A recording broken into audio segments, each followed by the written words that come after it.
যে ১-১১ পরবর্তী সময়ে বিএনপিতে যে কোন্দল আর গ্রুপিং এর উন্মেষ হয়েছিল তা এখন রূপ নিয়েছে পাহাড় সম বাধাই।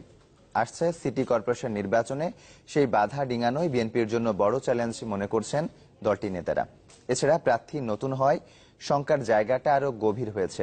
যদিও বিএনপির প্রার্থী সাখাওয়াতের দাবি রাজনীতির ময়দানে তিনি মোটেই আনকোড়া নন। মুক্তার হোসেনের ক্যামেরায় প্রতিনিধি আহসান সাদিককে সাথে নিয়ে আরো জানাচ্ছেন আজিজুর রহমান কিরণ। ৯০-এর দশক থেকে ২০০৬ সাল প্রাচ্যের ড্যান্ডিখ্যাত নারায়ণগঞ্জে বেশ ভালো অবস্থান করে নেয় বিএনপি।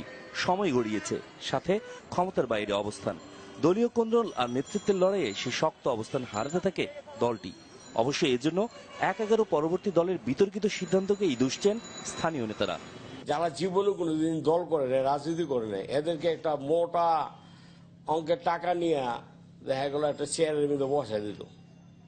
তো সেই লোকটা কি করলো, টাকা নিয়ে আইসা আমার দলের মধ্যে একটা বিশৃঙ্খলা সৃষ্টি করলো এবং তাকে দিয়ে দল কোনো উপকৃত হইতেছে না। তৃণমূলের নেতা কর্মীরা ঐক্যবদ্ধ, সেখানে আমাদের জেলা এবং মহানগর পর্যায়ে সিনিয়র যে নেতৃবৃন্দ, সেখানে অনেকের মাঝে পদ নেওয়ার প্রতিযোগিতা আছে। আর তাই দ্বিতীয় মেয়াদে নারায়ণগঞ্জ সিটি কর্পোরেশনের নির্বাচনের আগে প্রবীণ ও ত্যাগী নেতাদের মূল ভাবনার কারণ হয়ে দাঁড়িয়েছে দলের এই বেহাল দশা। তার উপর চিন্তার ভাঁজ ফেলেছে মেয়র পদে নবীন প্রার্থীর বিষয়টি। দুইটা আমাদের বিএনপির অনেক নেতা ওই ধারণা যে এই প্রার্থীটা যদি একটু আমরা হেভি ওয়েট হইত তাহলে আমরা আশা করি যে আমরা পারতাম, কিন্তু একে নিয়ে যুদ্ধ করাটা আমাদের একটু কঠিন হয়ে দাঁড়াচ্ছে। তিনি হয়তোবা মাঠের রাজনীতিতে তেমন সক্রিয় না থাকলেও তিনি আদালত প্রাঙ্গণে একজন সক্রিয় আপনার রাজনৈতিক কর্মী ছিলেন। গেল নির্বাচনে কেন্দ্রের সিদ্ধান্তে শেষ মুহূর্তে সরে দাঁড়ানো জেলা বিএনপির সভাপতি তৈমুর আলম খন্দকারও অনেকটাই দ্বিধান্বিত।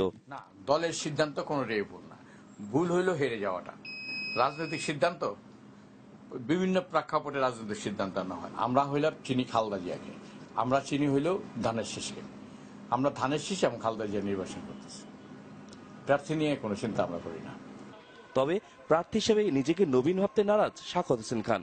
তার প্রত্যাশা, কেন্দ্রের সিদ্ধান্তে নির্বাচনের মাঠে ঐক্যবদ্ধ থাকবে নারায়ণগঞ্জ বিএনপি। নেতাকর্মীদের ব্যাপক সাড়া পাচ্ছি।